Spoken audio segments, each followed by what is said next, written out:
when you see people demonstrating in the street complaining about an issue of undocumented foreign nationals, that is not xenophobic. Because they are not attacking foreign nationals. When they demonstrate, they are putting pressure towards this government that deal with the management of migration as government.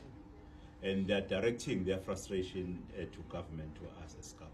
Then that's not xenophobia. Those who are victims of crime, who are being attacked, that is pure crime, which is not only affecting foreign nationals, it's also affecting all of us in the province.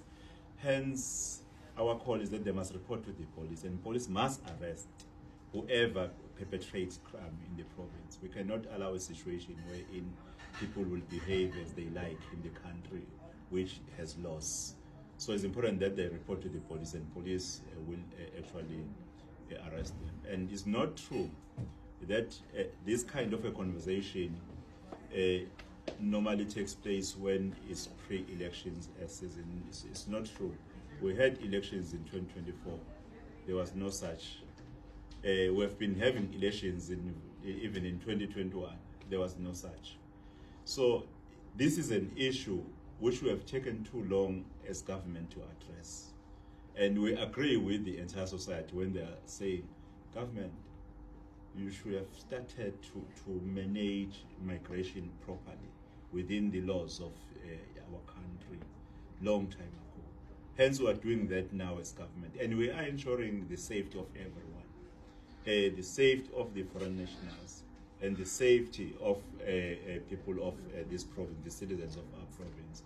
And for those who are saying whether you are undocumented or documented, you must leave, it's because they don't understand the dynamics in the world.